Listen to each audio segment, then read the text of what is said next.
तहरीके लब्बैक के हवाले से जनाब हुकूमत का ये प्लान है कि इस जमात के ऊपर पाबंदी लगा दी जाए। गिरफ्तारियों का सिलसिला जारी है। मुख्तलिफ कारकुनों को, सपोर्टर्स को जो है वो हिरासत में लिया जा रहा है। दफातर बंद किए जा रहे हैं, मदरसे बंद किए जा रहे हैं। वीडियो फुटेज भी सामने आई है जिसमें खादिम रिजवी, उनके मजार का बोर्ड जो है वो भी उतार दिया गया है। मुल्कगीर हड़ताल की कॉल दी गई है और मजहबी जमातों, सिविल सोसाइटीज, ताजिर बरादरी और चेंबर्स एसोसिएशन ने उसे मुस्तरद कर दिया है। आखिरी दफा साद रिजवी को और अनस रिजवी को कहाँ देखा गया था?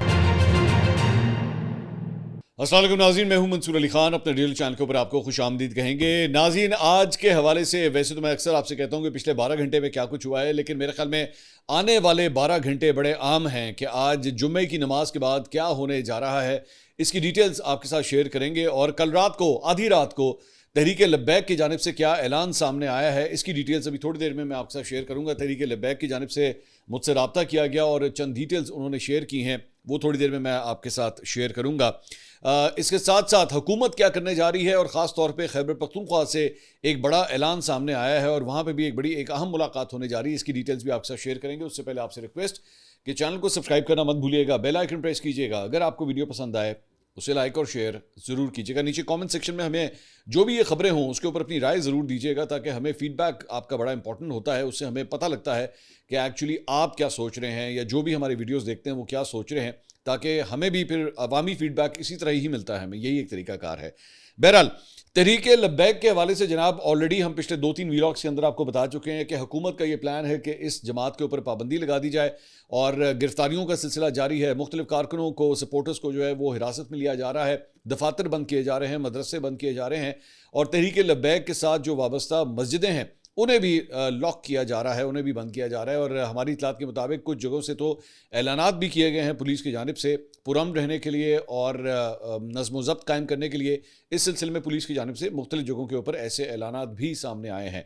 तहरीके लब्बैक की जानिब से जो है वो बार बार ये कहा जा रहा है, क्योंकि कारकुनों की बहुत बड़ी तादाद जो है वो इस वक्त लापता है और उनको वकला की सपोर्ट देने के लिए भी ऐलानात उनकी जानिब से किए गए हैं कि ऐसे अफराद जो अभी तक लापता हैं या उनका कोई ट्रेस नहीं हो रहा, तो वो उनकी क़यादत से जो है वो रब्ता कर सकते हैं।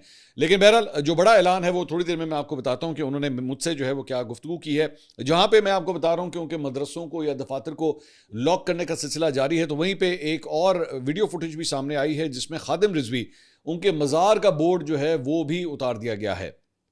तो यही मतलब ये जो एक कड़ी है इन तमाम वाक़यात की, उसके अंदर अब ये एक डेवलपमेंट भी शामिल है। दूसरी जानब पंजाब हुकूमत ने सूबे भर में जनाब दफ़ा 144 नाफिज करते हुए जलसे, जुलूस, मुजाहरे और रैलियों के ऊपर पाबंदी आयद कर दी है। ये बड़ा स्टेप पंजाब हुकूमत की जानिब से लिया गया है। तर्जुमान महकमा दाखिला पंजाब के मुताबिक पंजाब भर में अब दफ़ा 144 नाफिज कर दी गई और हर किस्म के एहतजाज, जलसे, जुलूस, रैलियों, धरनों, इज्तिमा और तमाम दीगर सरगर्मियों के ऊपर जो है वो पाबंदी आयद कर दी गई है। और दफ़ा 144 का नफाज जो है वो हफ्ता 18 अक्टूबर तक किया गया है, जिसके तहत 4 या इससे ज़्यादा अफराद के अवामी मुकामात पर जमा होने के ऊपर मुकम्मल पाबंदी आयद कर दी गई है। पंजाब भर में हर किस्म के असलहे की नुमाइश पर भी मुकम्मल पाबंदी आयद है और दफ़ा 144 के तहत लाउड स्पीकर के इस्तेमाल पर भी मुकम्मल पाबंदी है।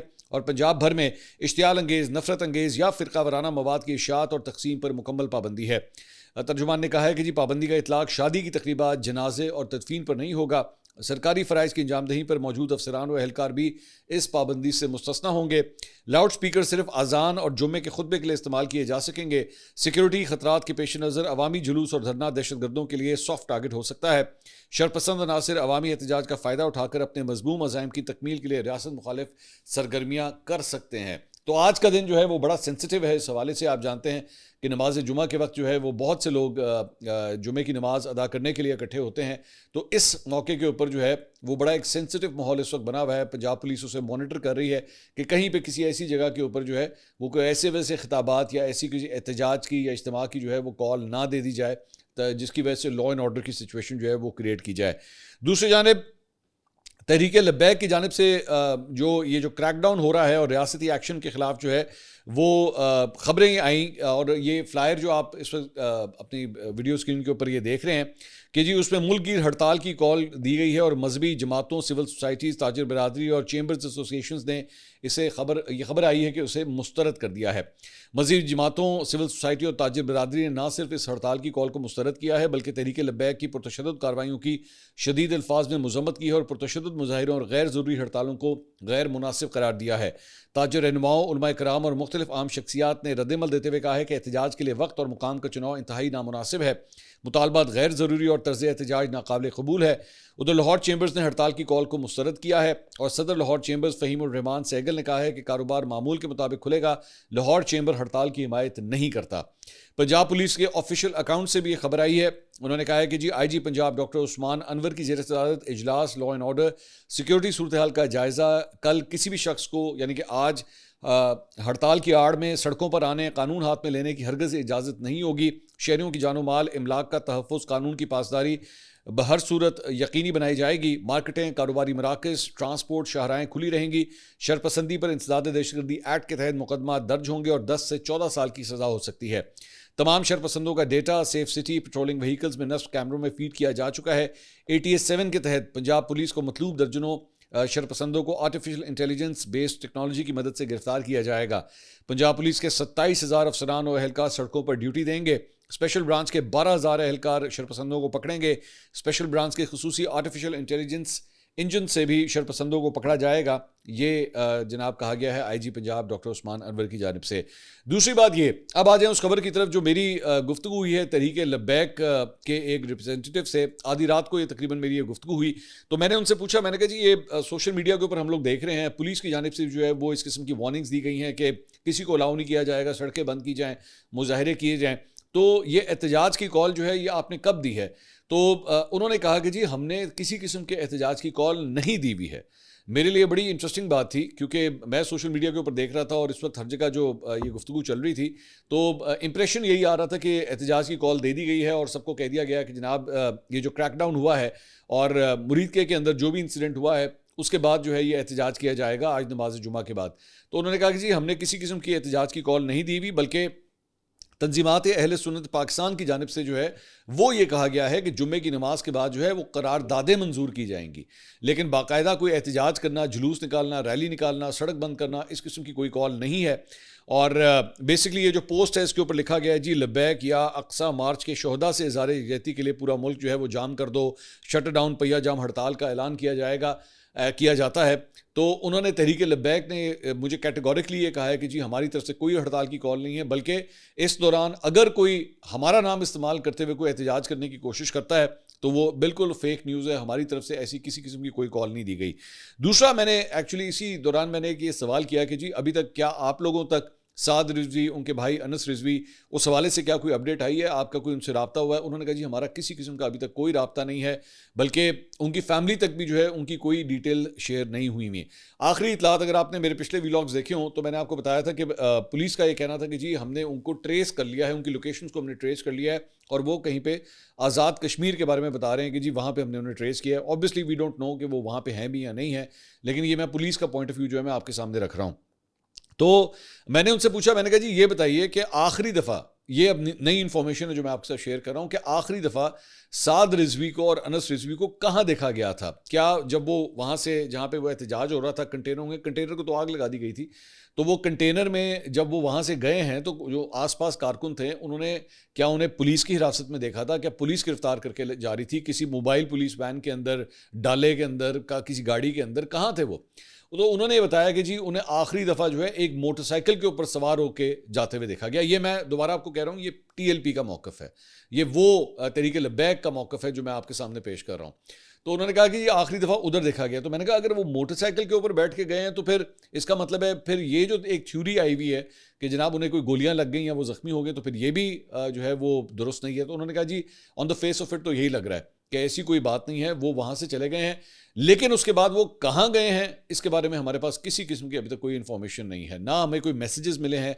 या होता है ना कि इंसान जो है वो खुद बेशक अंडरग्राउंड हो लेकिन फिर भी मतलब किसी ना किसी तरह जो है वो मैसेजिंग हो जाती है। फॉर एग्जांपल मुराद सईद के एग्जांपल आप ले लीजिए, मुराद सईद भी बहुत देर से अंडरग्राउंड हैं, 9 मई से लेकर अब तक वो अंडरग्राउंड ही हैं, लेकिन इसके बावजूद मैं जानता हूं कि उनके ज़रिए जो है वो कुछ लोगों के ज़रिए मैसेजेस वगैरह पहुंचाते हैं, गाय बगाए उनके ट्विटर अकाउंट से भी ट्वीट्स वगैरह होती हैं, सब कुछ हो रहा है, एक्टिव मतलब हैं वो, इवन दो वो अंडरग्राउंड है और उनको ट्रेस भी नहीं किया जा सका है। मुझे याद है बीच में बहुत से एंकर ने जो है वो अपने सिर्फ वीडियोस चलाने की खातिर जो है वो उनकी गिरफ्तारियां भी डाल दी थी। हमारे एक बड़े मशहूर एंकर हैं, उन्होंने तो मुराद सेठ को गिरफ्तार करवा दिया था, लेकिन वो आज तक जो है वो गिरफ्तार नहीं हुए, ना उनको सामने लाया गया, बल्कि उनको ट्विटर अकाउंट के ऊपर वैसे ही जिस तरह माजी में वो ट्वीट्स करते हैं वो वैसे ही चल रहा है। तो यहाँ पे टीएलपी जो है वो बिल्कुल इस वक्त एक बंद गली के अंदर फंसी हुई है। उन्हें नहीं समझ आ रही कि अनस रिजवी जो है वो इस वक्त कहाँ है। और ये जो उन्होंने कहा, ये जो टीएलपी के एहतजाज के हवाले से भी जो कॉल दे दी गई है, हमारी तरफ से किसी किस्म की कोई कॉल नहीं है, ना कोई प्रेस रिलीज है। ये बिला वजह हमारा नाम इस्तेमाल करके जो है ये एहतजाज वगैरह की बात की जा रही है। और मैंने उनसे कहा, मैंने कहा जी पुलिस ने तो बड़ी सख्त किस्म की जो है वो कार्रवाई का फैसला किया हुआ है कि किसी को जो है वो बर्दाश्त नहीं किया जाएगा। तो उन्होंने कहा कि जी वो बिल्कुल हमें इस बात का पता है, लेकिन हम लोगों ने किसी किस्म की लॉ एंड ऑर्डर की सिचुएशन क्रिएट करने के बारे में ना तो कोई कॉल दी है और ना हमारा कोई ऐसा करने का इरादा है, बल्कि हमारा नाम इस्तेमाल करके अगर जुम्मे के दिन, ये भी मैं आपको बता दूं, उन्होंने कहा कि जी हमारा नाम इस्तेमाल करके जुम्मे के दिन किसी ने इस्लामाबाद के अंदर यूएस एम्बेसी जाने की कोशिश की, या लाहौर में यूएस कॉन्सुलेट की तरफ जाने की कोशिश की, या कराची के अंदर इस किस्म की कोई अटैम्प्ट हुई, हमारा उसके साथ कोई लेना देना नहीं है। हम टोटल इज़हार ला ताल्लुकी करते हैं।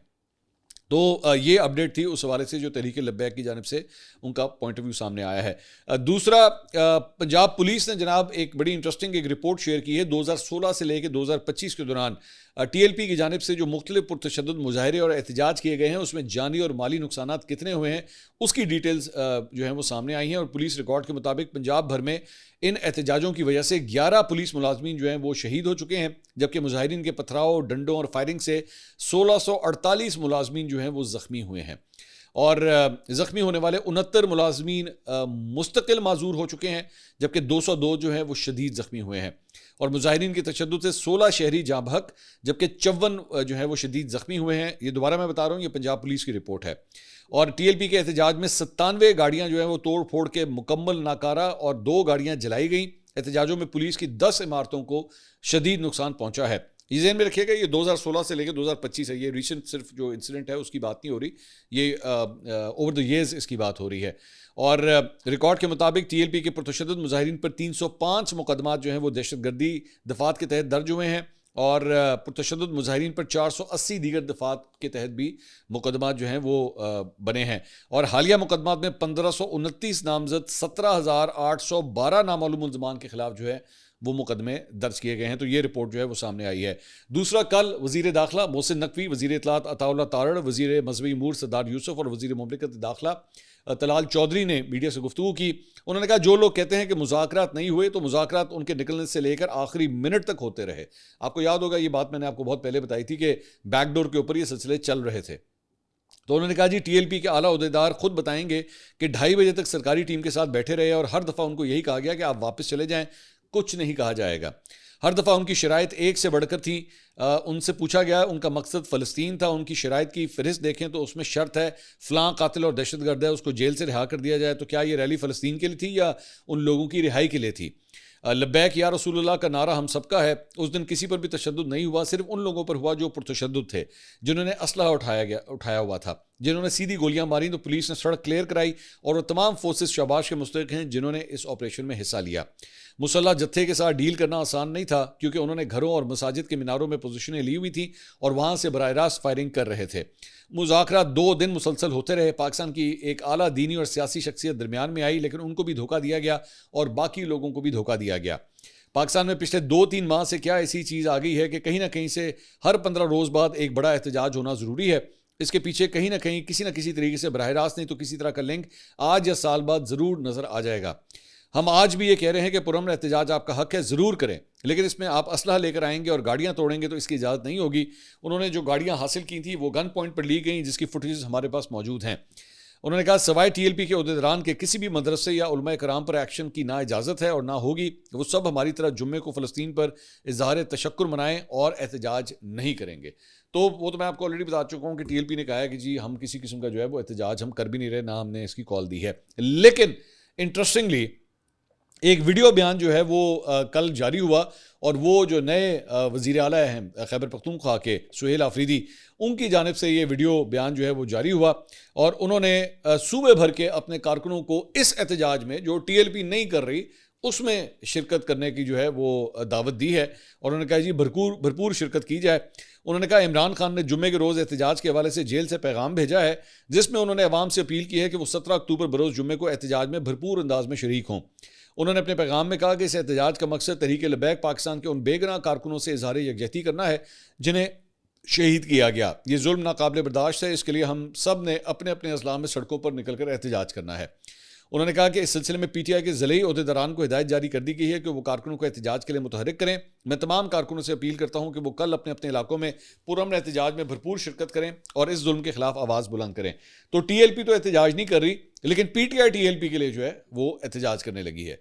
मतलब बाकायदा तौर पर सरकारी लेवल के ऊपर जो है अब इसका ऐलान कर दिया गया और कहा गया कि जनाब ये पूरी तरह जो, और जाहिर बात है अगर आप खैबर पख्तूनख्वा में हैं और पीटीआई के वज़ीर आला इस एहतजाज की कॉल दे रहे हैं तो इसका मतलब है उसे सरकारी सरपरस्ती भी हासिल होगी, ना पुलिस इनका रास्ता रोकेगी, ना किसी किस्म की कोई प्रॉब्लम होगी। जबकि बाकी पूरे मुल्क के अंदर जो है वो पुलिस ने, पंजाब में ऑलरेडी दफ़ा 144 लगा दी गई है, लेकिन खैबर पख्तूनख्वा में जो है वो भरपूर एहतजाज पीटीआई करने जा रही है, उसका उन्होंने ऐलान किया है।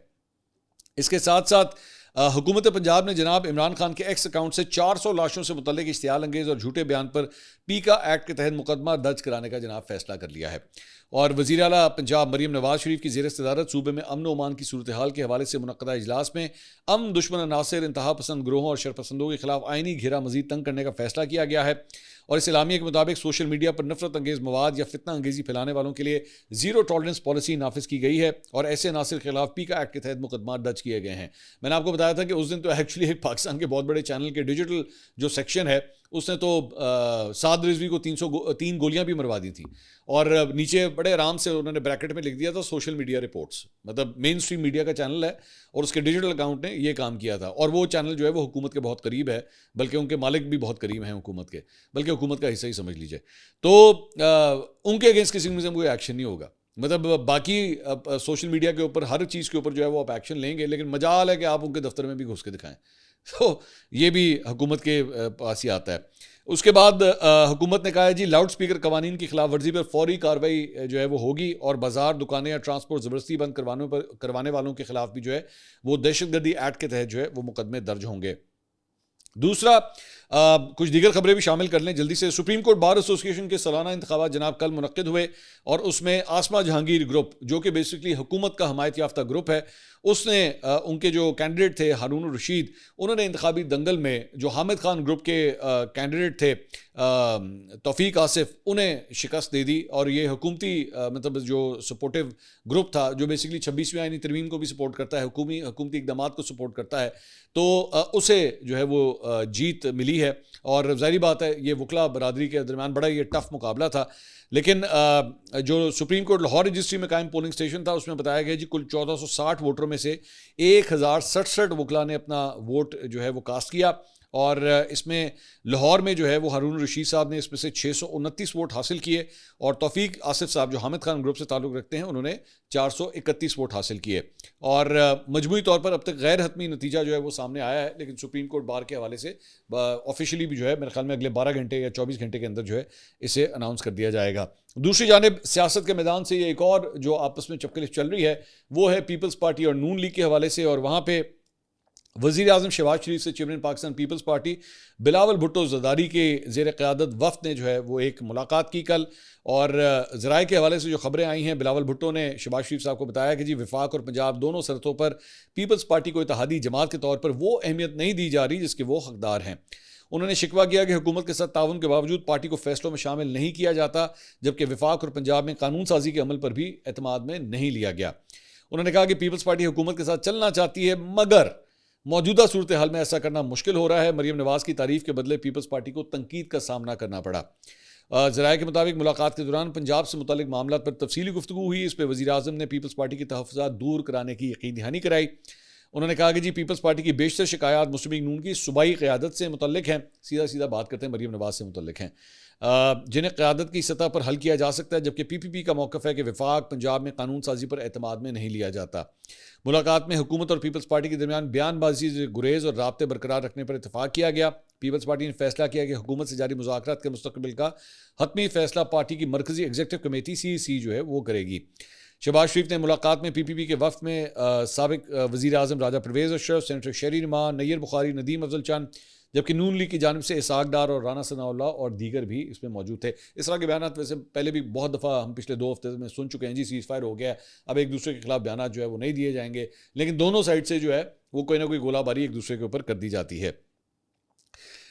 इससे पहले जो है वो पीपल्स पार्टी के वफ़द ने वजारत ख़ारजा में नायब वज़ीर आज़म इसाक डार से भी मुलाकात की थी, लेकिन वो मुलाकात जो है किसी नतीजे पर पहुँचे बगैर ही ख़त्म हो गई थी, जिसके बाद जो है वो प्राइम मिनिस्टर के साथ ये मुलाकात हुई है। इसके अलावा सेशन कोर्ट लाहौर में रियासती इदारों के खिलाफ ट्वीट के मुकदमे में फलक जावेद की दरख्वास्त से ज़मानत के ऊपर समाअत हुई और एडिशनल सेशन जज साजिद अहमद चौधरी ने ज़मानत बाज़त गिरफ्तारी के ऊपर समाअत की। फलक जावेद की जानिब से मियाँ अली इशफाक और राना रऊफ़ एडवोकेट जो है वो पेश हुए और उनके खिलाफ NCCI ने बेसिकली मुकदमा दर्ज किया हुआ है। दलाइल मुकम्मल होने के बाद फैसला महफूज किया गया और बाद में फलक जावेद की ज़मानत जो है वो मंजूर कर ली गई। इसके अलावा जनाब KP की हुकूमत के हवाले से जो है वो एक ख़बर सामने आई है और वो ये है कि जी PTI की एक एडवाइजरी काउंसिल KP के गवर्नेंस के मामलों के हवाले से, हुकूमत चलाने के हवाले से जो है वो तरतीब देने की एक तजवीज़ पेश की गई है, जो बेसिकली चीफ मिनिस्टर को, नए चीफ मिनिस्टर को जो है वो एडवाइस जारी करेगी कि जी आप इस तरह हुकूमत करें और इस तरह आप जो है वो मामलों को चलाएं। और इसके अंदर PTI के मुख्तलिफ रहनुमाओं को जो है वो शामिल करने की तजवीज़ पेश की गई है। सलमान अकरम राजा जो है वो ये तजवीज़ लेके इमरान खान साहब के पास जाएंगे बताया जाता है और अलीमा खानम भी जो हैं वो इस तजवीज़ की हामी हैं और खान साहब की मंजूरी के ऊपर जो है ये एडवाइजरी काउंसिल जो है वो कायम की जाएगी। नए CM से एक्चुअली इसके ऊपर सवाल किया गया कि जी इसके ऊपर आप बताइए, ये एडवाइजरी काउंसिल अगर बन रही है तो फिर आपकी हैसियत तो एक कठपुतली की हो जाएगी, इससे ज़्यादा क्या होगी। तो उन्होंने कहा नहीं, ऐसा कुछ नहीं है, मैं CM हूँ, काबीना भी मेरी बनेगी, एडवाइजरी काउंसिल भी मैं ही बनाऊँगा और वही मतलब मेरी ही बनाई हुई सब कुछ होगी। तो ऐसा नहीं है, मैं कोई पावरलेस या टुथलेस किस्म का CM नहीं हूँ और मैं ही ये फैसला करूँगा कि सूबे को जो है वो किस तरह लेके चलना है। तो ये जनाब अब तक की अपडेट्स थी। अगली वीडियो में आपसे दोबारा मुलाकात होगी। अल्लाह हाफ़िज़।